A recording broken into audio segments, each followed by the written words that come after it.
Hey golfers, today's lesson is about speed, especially the speed of the green.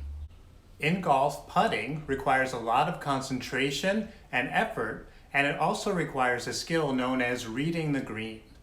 When you read the green, what you're doing is trying to figure out which way your ball is going to break after you hit it with your putter.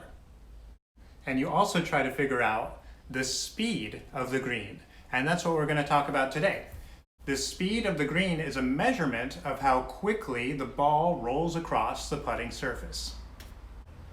In order to measure the speed of the green, golf course superintendents use this device known as a stimpmeter. The stimpmeter is essentially a ramp, and it's used to roll golf balls onto the green at a fixed speed so that you can tell how much friction or rolling resistance that green has. To understand how that works, we need to know about three important elements of motion. Those are position, velocity, and acceleration. Let's talk about them. Position is easy. That's just where the golf ball is placed. Now you might remember from a previous lesson that a ball's position could affect its potential energy or how far and fast it's going to roll. Next, velocity. Velocity means the speed of something in a given direction. For example, how fast a golf ball rolls when you hit it with your putter. And acceleration is a measurement of how that velocity changes. That's where the grass comes in. The grass can cause the ball's velocity to accelerate, which means speed up, or it can cause it to decelerate, which means to slow down.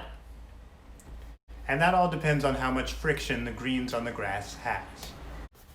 To calculate the speed of the green, 3 golf balls are rolled from a stimpmeter across a level area of the green. Then you calculate the average of those 3 rolls. Then you do it again. You roll 3 golf balls from the other direction and you find the average of those. And finally, you take those 2 averages that you got and you put them together, find that average, and that will be your speed of the green. Remember, you can look at a green and just by using your eyes, you might think, oh, that green looks really fast, or that green looks pretty slow. But your eyes can deceive you. You can't just look at a green and tell how fast it is. Sometimes greens are faster or slower than they look. If you know the calculated speed of the green, then it puts you in a great position as a golfer because you can make really smart decisions about your putts. By using the stimpmeter, golf courses can regulate the speed of the greens and give golfers the information they need to make intelligent decisions as they putt. Okay, let's take that knowledge of the stimpmeter and the speed of the green, and let's now do an activity where we're going to make our own stimpmeter and take some measurements of a level surface nearby us. Let's go. For your stimpmeter activity, you're going to need something to write with and a piece of paper, scissors, 3 golf balls, tape, and pieces of cardboard and a measuring tape. Now with your pieces of cardboard, keep this in mind. They should be a little bit wider than a golf ball. See how I have a little room on each side?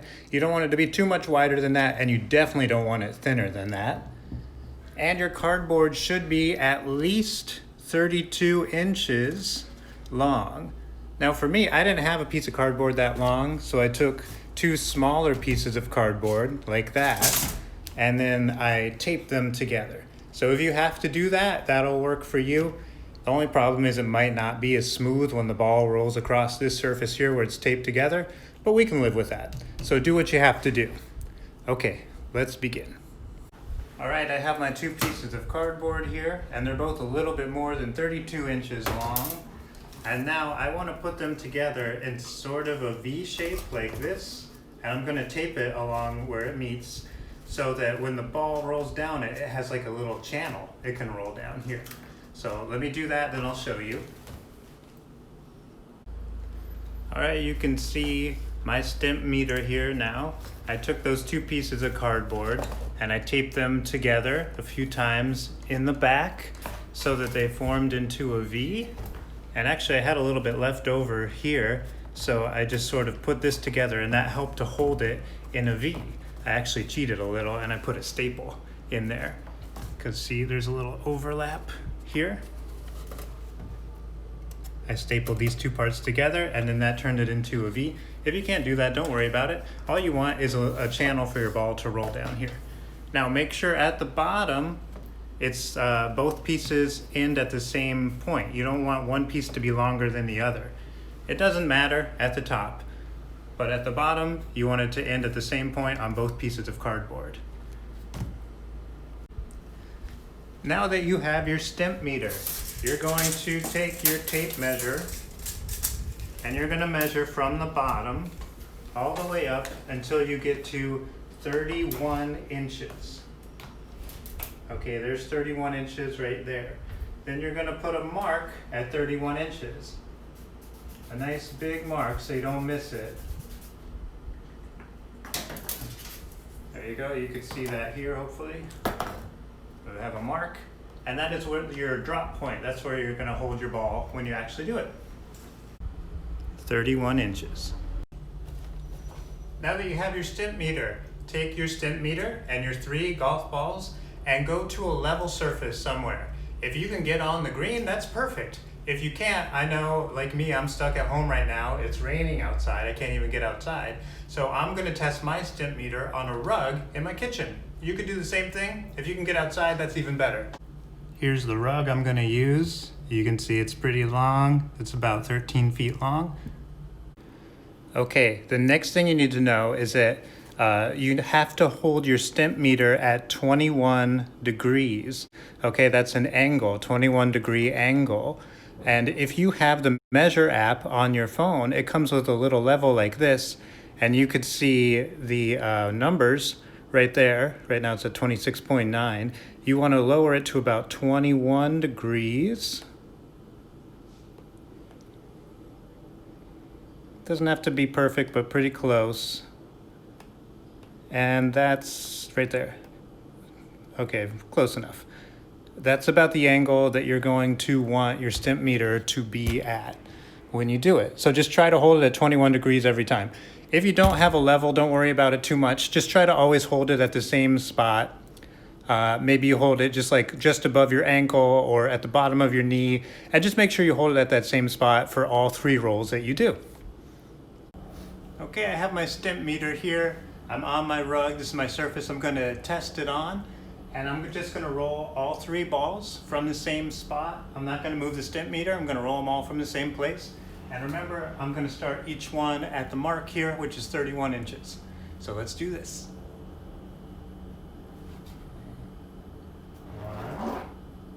Ooh, good roll.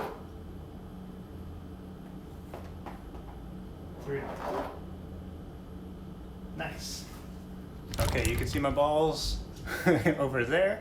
Now I'm going to take my tape measure and I'm going to measure the distance from the stimpmeter to each ball, and I'm going to write that down. Okay, I'm going to measure from my stimpmeter to where my balls landed. You can see the beginning of my tape measure starts at where my stimpmeter ends. And I'm going to measure to each ball. Okay, that's 73 inches. This one is 86 inches. And this one is 93 inches. So 73, 86, and 93. I'm going to write that down. I've written down my numbers, 73, 86, and 93.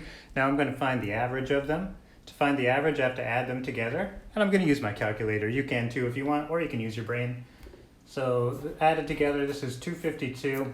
And then to find the average, I have to now divide this total by the number of rolls I did. So it's 3 rolls. 252 divided by 3 equals, let me use my calculator here. Divided by 3 equals 84. Okay, so my average on my first 3 rolls was 84 inches. Now I'm going to do 3 more rolls from the opposite direction, going the opposite way that I originally rolled, and then I'm going to measure those, and I'm going to write those 3 measurements down too. Remember to hold your stimpmeter at about 21 degrees. 1, 2, 3. Okay, leaving my stimpmeter where it is, I'm going to measure now.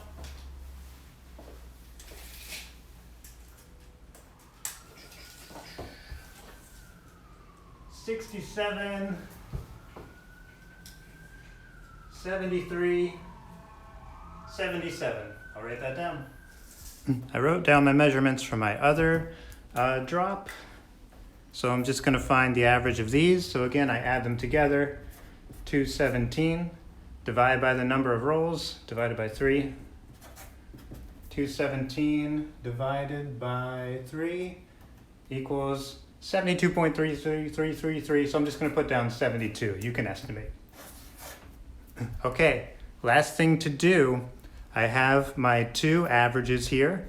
Now I'm going to add those two averages together and find their average. So 84 plus 72, okay, those go there.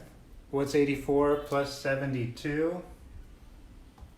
156. And then I had two numbers here, 1, 2. So to find the average of those two, I need to divide this by 2. And 156 divided by 2 equals 78 inches. So this means that the speed of my green is 78 inches. But usually the speed of a green is in feet. So we're going to do one more thing. We're going to convert inches into feet here. So to do that, you take your number of inches, 78. And how many inches are in a foot? 12, right? So you just have to divide 78 by 12, and it'll tell you how many feet that is. 78 divided by 12 equals 6.5 feet. Okay, so this was inches, this is feet. That means the speed of my green is 6.5 feet. 6.5 feet is actually really slow for a green, but that makes sense because mine is a rug. It's not actually a green. You're going to find that on most amateur golf courses, the speed of the green is around 9 or 10. And on a professional course, it could be as much as 12 or 13. So this can be really fast. What is the speed of your green?